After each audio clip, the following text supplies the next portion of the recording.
fait, vous avez constaté de vous-même que la dictature est installée au Sénégal. Les populations n'ont plus aucune liberté en fonctionnement. Merci beaucoup. Allez-y. dañu mel ne comme du ko Amérique latine ci dans les années 70 man dama rus dama am gàcce ci ànd bi man ak Ablaye Wade ñaar fukki at ak juróom pour jàppale pour mu jot ci bopp réew mi dama rus tey dama rus. Monsieur, en français par rapport à ce qui se passe aujourd'hui, comment vous... Mais les libertés publiques sont bâillonnées. La dictature est en train de s'installer dans notre pays. Et nous, libéraux qui avons accompagné Abdoulaye Wade pendant 25 ans pour qu'il arrive au pouvoir, nous avons honte aujourd'hui. Nous sommes déçus, nous avons honte. Et aujourd'hui, la place de l'indépendance, qui est une place symbolique où les citoyens doivent pouvoir vaquer à leurs occupations librement, est une place militarisée, quadrillée. Et je crois que c'est une honte pour le Sénégal. Je me sens comme dans un pays d'Amérique latine dans les années 70. J'ai honte. Yii li xew ci réew mi graaw na graaw boo xamante ne kenn amatul droit dox sa soxla Abdoulaye Wade dafa bàyyoon la liberté publique gàccale pour ñun ñu àndal ak moom jàppale ko mu jot ci bopp réew mi tey rus nañu am nañu gàcce.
On est dans cette place, l'église Saint-Bernard, dans le 18e arrondissement de Paris. Oui. Allez, expliquez-nous ce que vous faites ici.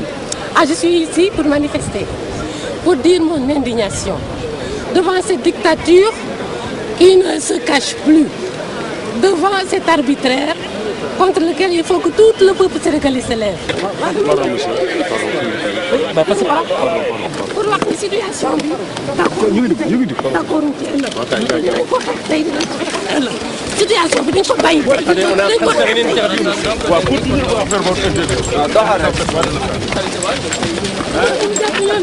ko nangu dinañ ko Abdoulaye Wade du ci jàpp Karim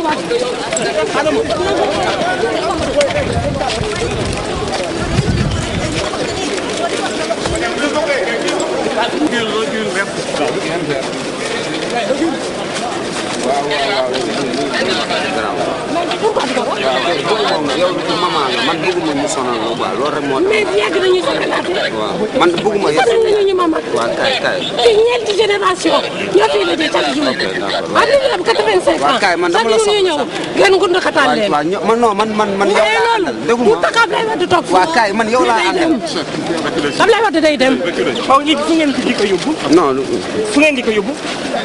ma jigéen Cissé la soxna soosu ngeen gis moom nag xamee woon nañ ko ci xeex lu jëm ci sans papier yi mu bokkoon ci AJ di jàppale Benno Siggil Sénégal moom combat moo nekkoon toog foofu xeex ni mu ko waxee arbitraire maanaam parloo gi fi am xeex itam li di dictature may jaay doole gi mu gis ci biir réew mi jamono ji loolu moo waral loolu ko takk der yi def ñu def ko ñu signalé ñu ci régie bi ni Cheikh Bamba Dièye am nañ ko ci téléphone bi Khalifa ma bàyyi la nga jël ko en français d'abord. Bonsoir monsieur Cheikh Bamba Dièye. Oui. Alors la première question que je suis en train de vous poser, alors aujourd'hui le pouvoir a bien entendu piétiné, c'est très objectif ce que je suis en train de dire, l'article L61 et a désavoué la Sénat. Cela vous conforte-t-il dans cette position, dans votre proposition d'arrêter le processus électoral? En fait, moi je pense qu'aujourd'hui il est clair et évident que nous ne sommes pas dans un processus électoral régulier et qu'en réalité toutes les conditions qui transparente ont été complètement dévoyées depuis très longtemps. Des gens meurent, d'autres se font blesser, d'autres se font violenter. Les candidats à l'élection présidentielle n'ont plus la liberté de se mouvoir sur l'étendue du territoire national. Et nous sommes la cible d'agression délibérée. Moi, je suis à l'hôpital de Dantec, où deux dans mon directoire de campagne ont été sérieusement blessés, l'un à la tête et l'autre à la jambe, et un troisième a eu à maille avec la police. Il s'est échappé et on lui a envoyé une grenade en pleine jambe. Donc, c'est pas possible. On ne peut pas évoluer dans de telles conditions. Parce qu'on ne peut pas dire qu'on n'arrête pas les candidats à l'élection présidentielle, mais qu'en réalité, tous ceux qui les accompagnent dans le directoire sont des chairs à canon. Dans ces conditions-là, comment voulez-vous que moi je puisse travailler si mon équipe est déstabilisée? Si les gens qui réfléchissent et qui voient comment je dois me mouvoir par rapport à la presse, par rapport aux meetings, si tout cela sont complètement déstructurés par une charge policière que rien ne justifie. Voici les conditions objectives d'organisation d'une élection. Comment est-ce que les Sénégalais peuvent-ils penser? Et que dans de telles situations, que les Sénégalais, comme nous sommes tous sur le même pied d'égalité, ce n'est pas possible. Et c'est vraiment dommage, parce qu'en réalité, je ne pense pas qu'au niveau du M23, que nous soyons mis par des essais de déstabilisation. Nous souhaitons simplement atterrir dans une place qui est la propriété du Sénégal, et qui est une place publique, donc par conséquent une place libre, qui doit pouvoir être fréquentée par n'importe quel citoyen, et qui plus est par n'importe quel candidat à l'élection présidentielle. Alors, Cheikh Bamba-Dièye, de montrer que nous ne sommes pas sur le même pied d'égalité et que nous ne sommes pas dans une élection équitable, régulière et transparente.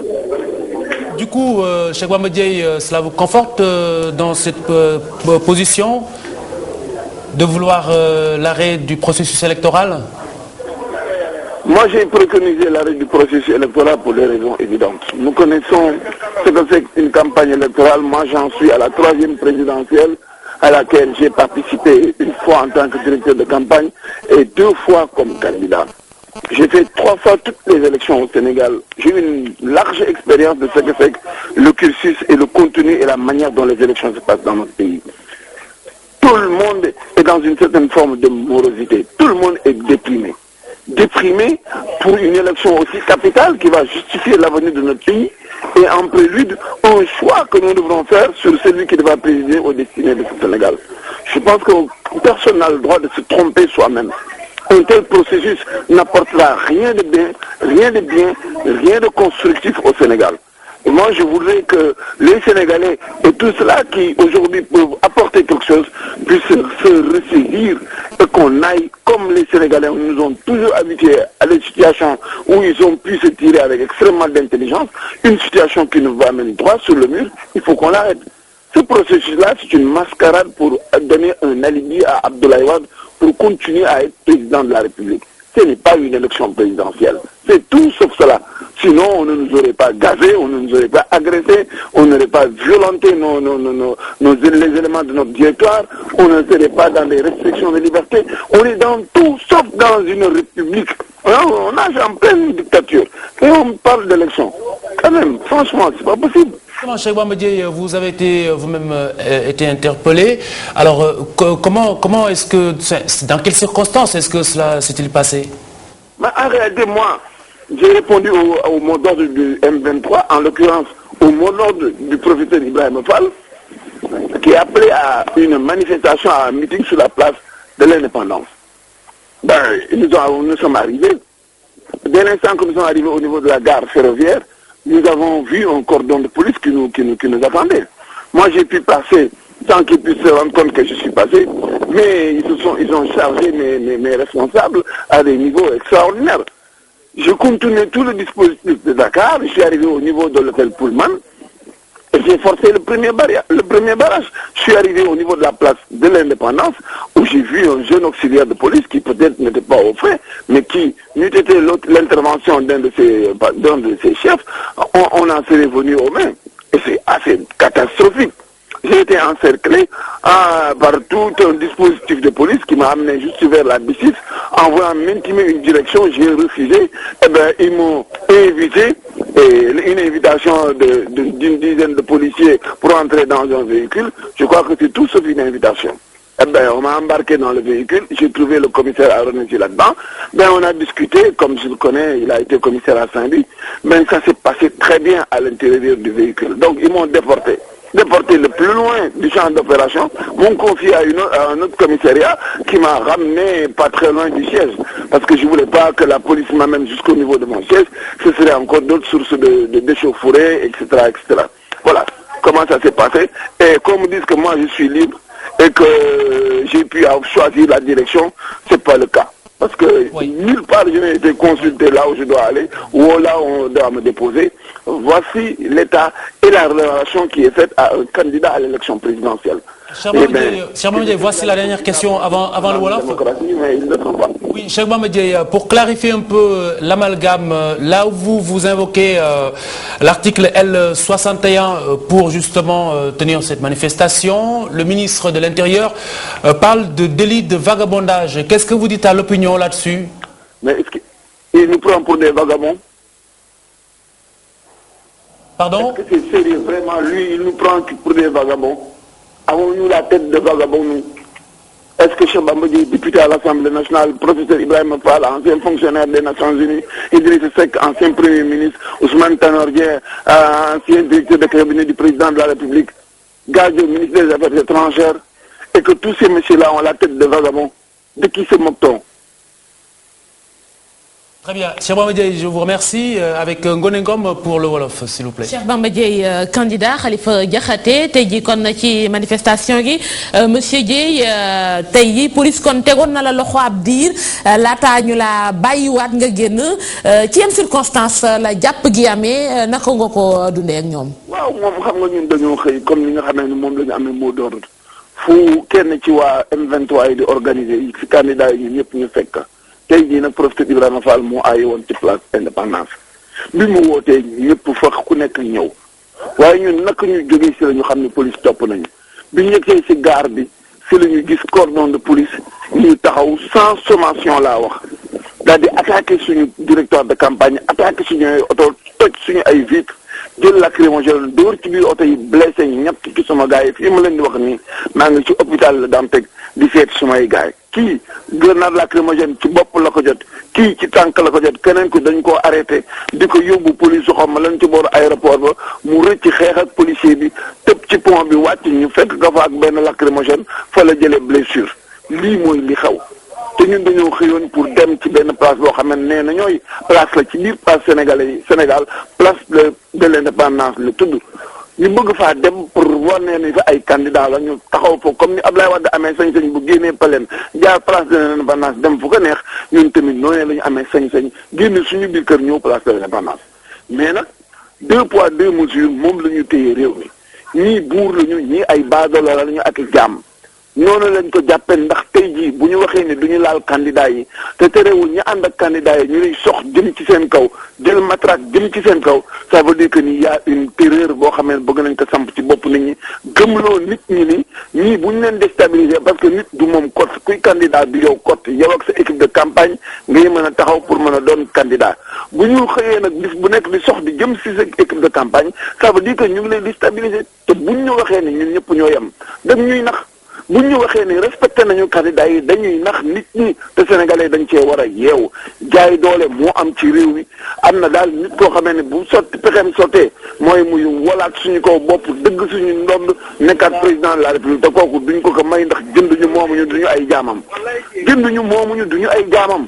te ci république la ñu nekk dañoo war a bàyyi tappale bi nag bàyyi naafeq gi bàyyi wax lu dëgg te ñi koy wax xam nañ leen bu baax a baax bu teyee nga weex bu subaa nga bleu gannaaw suba nga jaune yow daal weñ nga fu mu neex rek nga tag ku ñëw nga ànd ak moom la preuve mooy que ni lu ñu la defaloo nga def ko et il faut que nit ñi delloo seen xel nous sommes dans une république te nag vraiment trop c'est trop nee na ñooy place de l'indépendance kenn du fa dem dinañ continuer di fa dem lu ñu mën nañ ko def parce que tamit ci démocratie la nekk ma bëgg daal xamal Sénégalais yi ni bu ñu doon góolu di yaakaar élection bu libre dañuy nax seen bopp bu ñu doon góolu di yaakaar président boo xam ne légitime na dañuy nax seen bopp tappale triandage la ñu am en face quelqu'un boo xam ne leen force dëgg seen ndodd nekk président par force te loolu ku jàpp ne loolu mooy teraanga Sénégal mooy indil liggéey nit ñi mooy indil jàmm mooy indil sécurité ndax nga sa bopp ndax ku lay fooyee respecté la du respecté sa jabar bu la waxee ni yow ak jabaram ak sa jabara yam daf lay nax bu la waxee ni doomam ak sa doom ñoo yam daf lay nax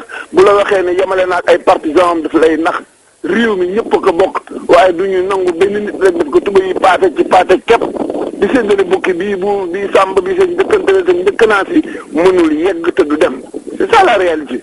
Bamba Dièye ci loolu wax nga ko nee nga nekkuñu ci élection équitable par parloo moo fi am kumba am ndey ak kumba amul ndey te ca cëppaandaw la li yëpp du jur lu baax ba tax na nga ni kon nañu arrêté processus bi ndax tey ji yaa ngi ci gën a sax et puis boo ci saxee lan ngeen nar a def ngir loolu nga bëgg gannaaw du jur dara lu baax ñu àgg ci. waaw mais gis nga xam nga sëñ bi lu dul lu amul mucc nit ku am fulla du ci dem ñun xam nañu élection ci Sénégal nañ la daaw a demee.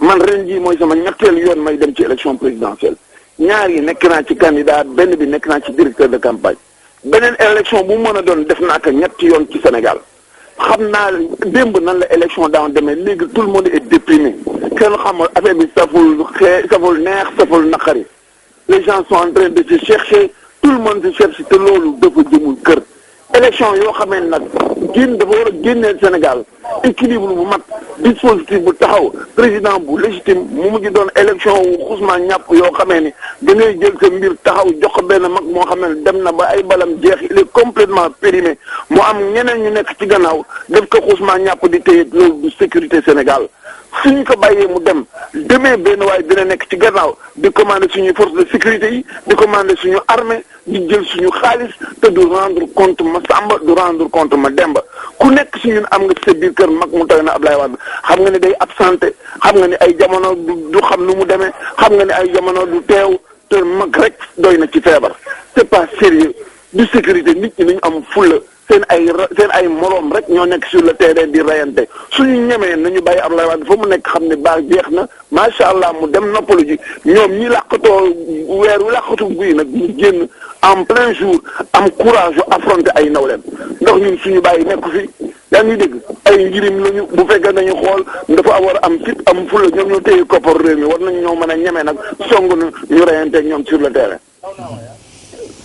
mu nekkoon voilà Ngoné jërëjëf mu nekkoon Cheikh Bamba Dièye Cheikh Bamba ñu ngi lay gërëm bu baax ci jokko bi nga jokko ak ñun nekkoon nga ci ay simili yu yàgg Sénégal ñu bari xamuñu woon fan la ñu nekk fan la nekk ñii di wax am na fu ñu ko teg ñii di wax kenn xamul waaye ni ñu déggee ay kàddoom ci télévision Futurs Médias gindi nañu ci tolluwaayam moom Cheikh Bamba Dièye ñu dellu ci événement yi ki nga xam ne mooy njiitu fekkee ma ci boole di Youssou Ndour moom itam ma nga foon def na fa déclaration ñu teewlu déclaration yi mu fa yëkkati foofa ca centre ville bu Ndakaaru.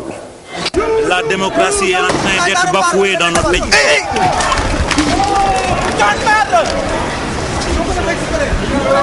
Intolérable. On ne peut pas.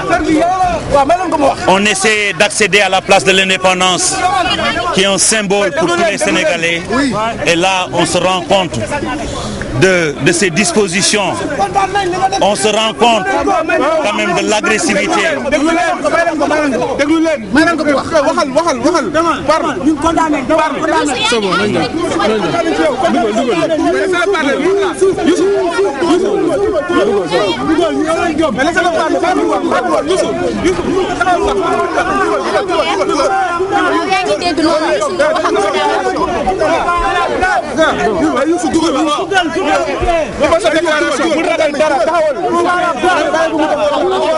dëgg ñu tax a jóg c'est la vérité.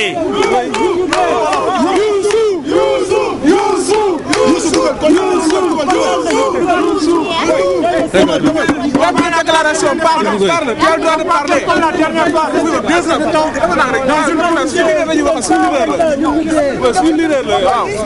Youssou yaa ngi ànd rek ci réaction. Youssou parle. Tu as le droit de parler. Youssou parle, tu as le droit de parler. Sinon mën nga wax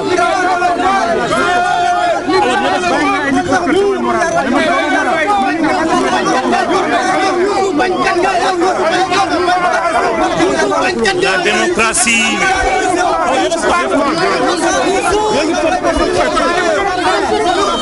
La démocratie qui faisait la fierté du Sénégal se retrouve maintenant à un niveau jamais égalé dans ce pays. Les citoyens sénégalais qui ont juste demandé la vérité, rien que la vérité, sont en train d'être matraqués. Et ça, c'est une situation inacceptable. Il faut qu'on libère les jeunes de Y'en a marre qu'ils ont arrêtés hier. Sans condition, immédiatement, il faut qu'on libère ces jeunes-là. Je pense que le Sénégal, si wàllu boppam bi daan nekk vitrine démocratie tey gis ngeen fi mu toll te ñi nekk responsable bi xam nañ leen.